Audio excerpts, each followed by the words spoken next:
கிறிஸ்துவுக்குள் பிரியமானவர்களே, உங்கள் யாவருக்கும் மீட்பெரும் இரட்சகரமாகிய இயேசு கிறிஸ்துவின் இனிதான நாமத்தினாலே உங்கள் அனைவருக்கும் என் அன்பின் வாழ்த்துக்களை தெரிவித்துக் கொள்ளுகிறேன். இந்த சமயத்திற்கேற்ற வார்த்தை என்கிற இந்த நிகழ்ச்சியின் மூலமாக இந்த காலை பொழுதில் கர்த்தருடைய வார்த்தைகளை பகிர்ந்து கொள்வதில் மிகுந்த சந்தோஷப்படுகிறேன். இந்த நாள் உங்களுக்கு மிகுந்த ஆசீர்வாதமாக இருக்கும்படி, அனுகூலமாக இருக்கும்படி, எல்லா காரியங்களும் வாய்க்கும்படி உங்களை மனதார வாழ்த்துகிறேன். இன்றைக்கு நீங்கள் எடுக்கிற தீர்மானங்களை, திட்டங்களை கர்த்தர் வாய்க்கச் செய்வாராக. கர்த்தர் உங்களை பலப்படுத்துவாராக. இந்த நாளிலும் கூட உங்களுக்காக ஒரு வேத வசனத்தை வாசித்து நான் உங்களுக்காக ஜெபிக்க விரும்புகிறேன். செப்பனியா 3ஆம் அதிகாரம் அதனுடைய 15வது வாக்கியத்தை வாசிப்போம். கர்த்தர் உன் ஆக்கினைகளை அகற்றி உன் சத்துருக்களை விலக்கினார். இஸ்ரவேலின் ராஜாவாகிய கர்த்தர் உன் நடுவிலே இருக்கிறார். இனி தீங்கை காணாதிருப்பாய். கர்த்தருக்கு ஸ்தோத்திரம். செப்பனியா 3ஆம் அதிகாரம் அதனுடைய 15வது வசனத்தை நாம் வாசித்து பார்க்கும் பொழுது அங்கே வேதம் இவ்விதமாய் சொல்லுகிறது. கர்த்தர் உன் ஆக்கினைகளை அகற்றி உன் சத்துருக்களை விலக்கி இஸ்ரவேலின் ராஜாவாகிய கர்த்தர் உன் நடுவிலே இருக்கிறார். இனி தீங்கை காணாதிருப்பாய் என்று வேதத்தில் வாசிக்கிறோம். பருமையான இந்த காலை பொழுதிலே சமயத்திற்கேற்ற வார்த்தை என்கிற நிகழ்ச்சியிலே தேவன் நம் நடுவில் இருந்தால் என்கிற தலைப்பிலே கர்த்தருடைய வார்த்தைகளை நாம் சிந்திக்க போகிறோம். இந்த செப்பனியா 3ஆம் அதிகாரம் 15வது வசனத்தில் நாம் ஒரு பகுதியை சிந்திக்க வேண்டும். கர்த்தர் நம்முடைய வாழ்க்கையிலே முதலாவது நம்முடைய ஆக்கினைகளை அகற்றுகிறார். நம்முடைய பாவங்களை கர்த்தர் அகற்றுகிறார். அப்போ முதலாவது நம்மை ஆசீர்வதிக்க வேண்டுமானால், கர்த்தர் நம் நடுவிலே இருக்க வேண்டுமானால், நம்முடைய வாழ்க்கை, நம்முடைய குடும்பம், நம்முடைய எதிர்காலம் ஆசீர்வாதமாக இருக்க வேண்டுமானால், முதலாவது நம்முடைய பாவங்களையும், பாவத்திற்கு கிடைத்த தண்டனைகளையும், சாபங்களையும், ஆக்கினைகளையும் முதலாவது அகற்றப்பட வேண்டும். கர்த்தர் உன் ஆக்கினைகளை அகற்றி, இரண்டாவது நம்முடைய வாழ்க்கை, நம்முடைய குடும்பம், நம்முடைய எதிர்காலம், நம்முடைய ஜீவிதம் ஆசீர்வாதமாக இருக்க வேண்டும் என்று சொன்னால், இரண்டாவது நம்முடைய வாழ்க்கையிலிருந்து சத்துருக்கள் அகற்றப்பட வேண்டும். முதலாவது நம்முடைய பாவங்களும், பாவத்திற்கு கிடைத்த தண்டனைகளும், சாபங்களும், ஆக்கினைகளும் முதலாவது அகற்றப்பட வேண்டும். இரண்டாவது நம்முடைய வாழ்க்கையிலே, நம்முடைய குடும்பத்தில் இருக்கிற சகல சத்துருக்களையும் ஆண்டவர் விலக்கி போட வேண்டும். அப்படி விலக்கி போடும் பொழுதுதான் இஸ்ரவேலின் தேவனாகிய கர்த்தர் நம் நடுவிலே வருகிறார். இஸ்ரவேலின் தேவனாகிய கர்த்தர் நம் நடுவிலே வருகிறார். அந்த இஸ்ரவேலின் தேவனாகிய கர்த்தர் நம் நடுவிலே வருகிற பொழுது இனி தீங்கை காணாதிருப்பாய். கர்த்தருக்கு ஸ்தோத்திரம். அப்ப ஆக்கினைகளை அகற்றி சத்துருக்களை விலக்கும் பொழுது கர்த்தர் நம் நடுவிலே வருகிறார். கர்த்தர் எப்பொழுது நம் நடுவில், நம்முடைய குடும்பத்தின் நடுவில், நம்முடைய ஊழிய ஸ்தலத்தின் நடுவில், நம்முடைய ஜீவிதத்தின் நடுவில், நம்முடைய வேலை, நம்முடைய தொழில் ஸ்தலத்தின் நடுவில் தேவன் வருகிறாரோ இனி தீங்கை காணாதிருப்பாய். தேவன் வருகிற பொழுது அந்த இடத்துல தீங்கை காணாதிருப்பாய் என்று நாம் வேதத்திலே படிக்கிறோம். அப்போ என் கண்பானவர்களே, நீங்களும் நானும் ஆராதிக்கிற தேவன் நம் நடுவில் வாசம் பண்ணுகிற தேவனாயிருக்கிறார். நம்முடைய குடும்பத்தின் நடுவிலே வாசம் பண்ணுகிற தேவனாய் இருக்கிறார். ஏதேன் தோட்டத்திலே உலாவினார் என்று வேதத்திலே படிக்கிறோம். புதிய ஏற்பாட்டில் படிக்கும் பொழுது, என் நாமத்தினாலே 2 பேர் 3 பேர் எங்கே இருக்கிறீர்களோ அவர்கள் நடுவிலே இருக்கிறேன் என்று ஆண்டவர் வாக்கு பண்ணுகிறார். அப்போ நம் நடுவில், நம்முடைய குடும்பத்தின் நடுவில் ஆண்டவர் உலாவுகிற தேவனாய், நம் நடுவில் வாசம் பண்ணுகிற தேவனாய் இருக்கிறார். அப்போ செப்பனியா தீர்க்கதரிசியின் மூலமாக சொல்லுகிறார், இஸ்ரவேலின் தேவனாகிய கர்த்தர் உங்கள் நடுவிலே வாசம் பண்ணுகிறார். இனி தீங்கை காணாதிருப்பீர்கள். கர்த்தருக்கு ஸ்தோத்திரம். அப்போ ஆண்டவர் நமக்கு தருகிற ஒரு வார்த்தை, ராஜா நம் நடுவிலே இருக்கிறார். மனிதர்கள், சொந்த பந்தங்கள், நண்பர்கள் யார் நம்மோடு இல்லாவிட்டாலும் நாம் ஆராதிக்கிற தெய்வம் நம்ம நடுவில் இருப்பதாக வாக்கு பண்ணுகிறார். அப்போ தேவன் நம் நடுவில் இருந்தால் என்ன நடக்கும் என்பதை நாம் சிந்திக்க போகிறோம். மாற்கு 5ஆம் அதிகாரம் 34வது வாக்கியம் இவ்விதமாய் சொல்லுகிறது. அவர் அவளை பார்த்து, மகளே, உன் விசுவாசம் உன்னை ரட்சித்தது. நீ சமாதானத்தோட போய் உன் வேதனை நீங்கி சுகமாயிரு என்றார். கர்த்தருக்கு ஸ்தோத்திரம். அன்பானவர்களே, இயேசு கிறிஸ்து ஊழியம் செய்த நாட்களிலே ஸ்தோத்திரம், இயேசு ஒரு இடத்தில் ஊழியம் செய்வதற்காக வருகிறார். 12 வருஷம் பெரும்பாடுள்ள ஒரு ஸ்திரீ தன்னுடைய பலகீனத்திற்காக நிறைய பணங்களை வைத்திருக்கவள் செலவழித்தாள். நிறைய பணத்தை செலவழித்தாள். நிறைய வைத்தரை போய் நேரில் பார்த்தால் அவருடைய வியாதி, அவருடைய பலகீனம் சுகமாகவில்லை.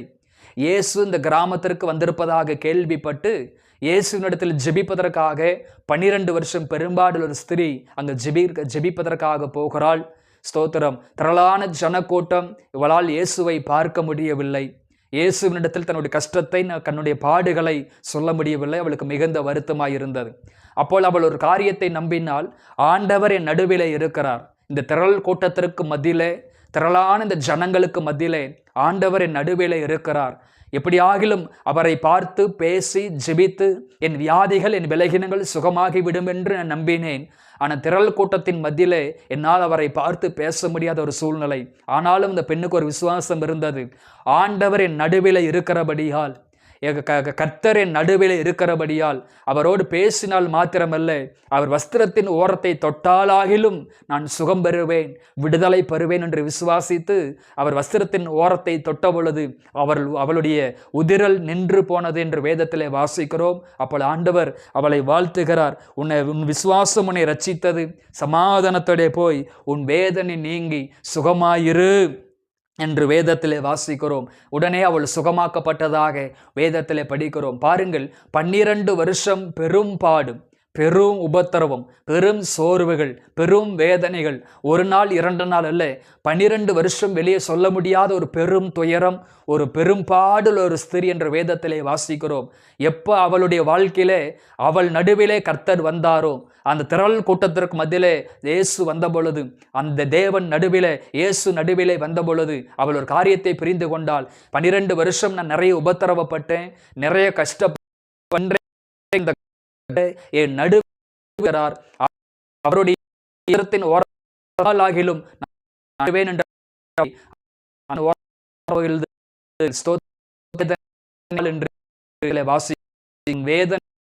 சுகமான ஆண்டவர்.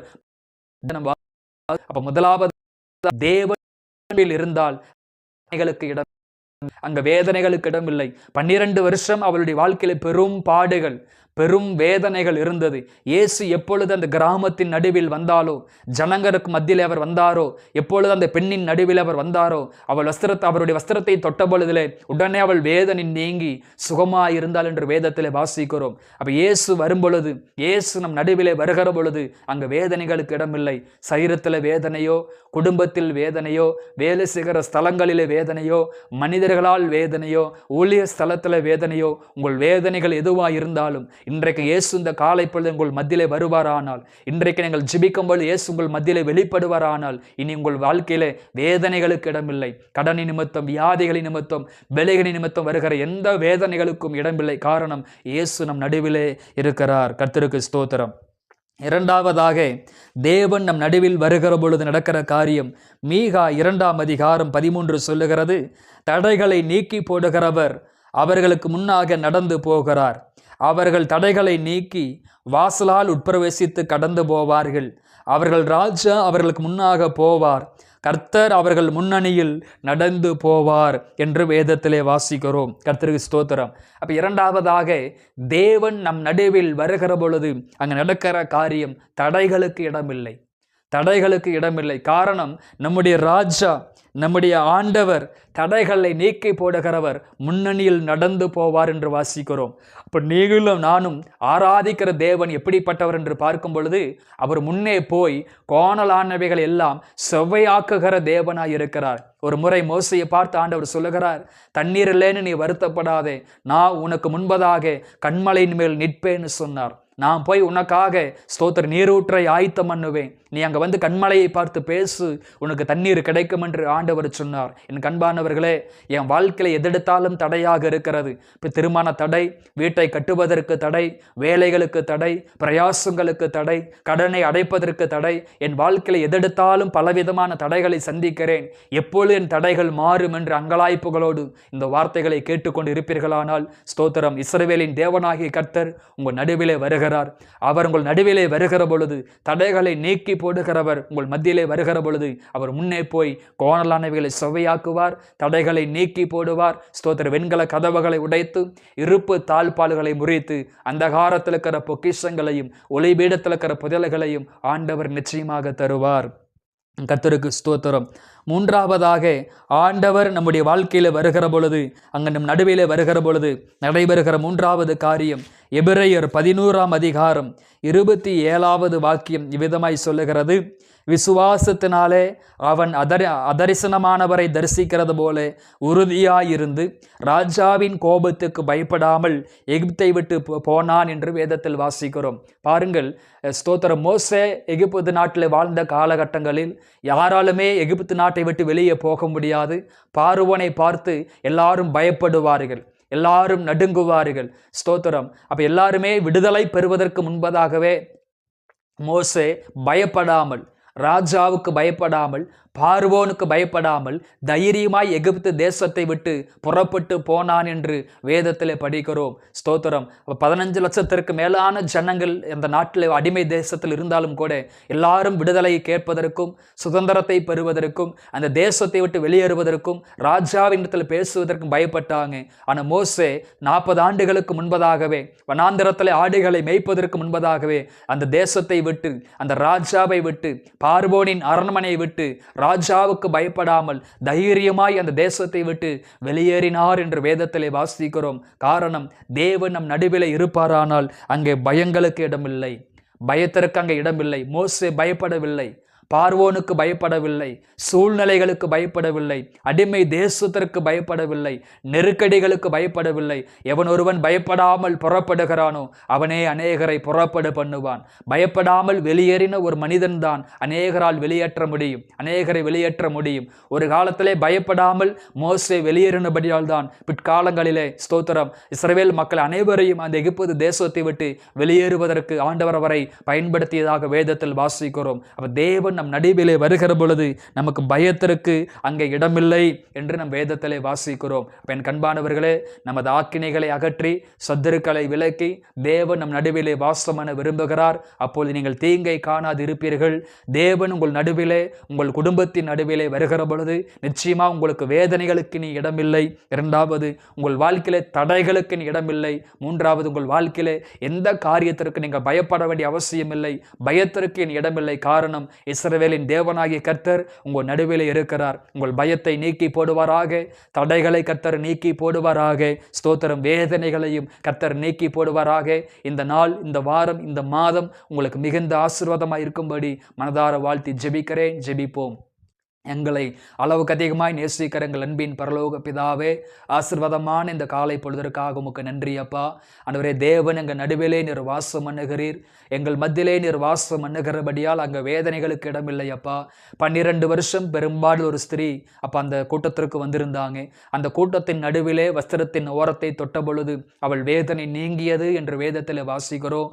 இந்த வார்த்தைகளை கேட்டுக்கொண்டிருக்கிற இந்த பிள்ளைகளுடைய வாழ்க்கையிலே, தனிப்பட்ட வாழ்க்கையிலே, குடும்ப வாழ்க்கையிலே, வேலை ஸ்தலத்தில், ஊழிய ஸ்தலத்தில் எந்த வேதனைகள் இருந்தாலும் அந்த வேதனைகளை ஆண்டவரே நீர் நீக்கி போடும்படி நாங்கள் மனதார ஜெபிக்கிறோம். திருமண தடைகள், வேலைகளுக்கு தடைகள், வீட்டை கட்டுவதற்கு தடைகள், பிரயாசங்களுக்கு தடைகள், லோனுக்கு தடைகள், அப்பா எந்த தடைகள் இருந்தாலும் அந்த தடைகளை இயேசுவின் நாமத்தினால உடைக்கப்படுவதாக, தடைகள் மாறுவதாக, கர்த்தர் முன் செல்வீராக. கோணலானவைகள் எல்லாம் கர்த்தர் சுவையாக்கும்படி நான் ஜெபிக்கிறேன். மூன்றாவது, இந்த பிள்ளைகள் எதற்காக ரொம்ப பயப்படுகிறார்களோ அந்த பயத்தை கர்த்தர் புறம்பே தள்ளுவதற்காக ஸ்தோத்திரம். அவர் பயத்தின் ஆவியை கொடாமல் பலமும் அன்பும் தெளிந்த புத்தியுமுள்ள ஆவியை கொடுத்திருக்கிறார் என்று வேதத்திலே வாசிக்கிறோம். அந்த பயத்தை கர்த்தாவை எடுத்து போடுங்கப்பா. எதிர்காலத்தை குறித்த பயம், திருமண வாழ்க்கை குறித்த பயம் எல்லாவற்றையும் நீக்கி போடும். இந்த நாள் ஆசீர்வாதமாக இருக்க வேண்டும் என்று நான் மனதார வாழ்த்தி ஜெபிக்கிறேன். முன் செல்லும் தடைகளை மாற்றி போடும் இயேசுவின் நாமத்தில் பிதாவே, ஆமேன். கிறிஸ்துவுக்குள் பிரியமானவர்களே, இந்த வார்த்தைகளின் அடிப்படையிலே ஆண்டவர் உங்களை ஆசீர்வதிப்பாராக. God bless you.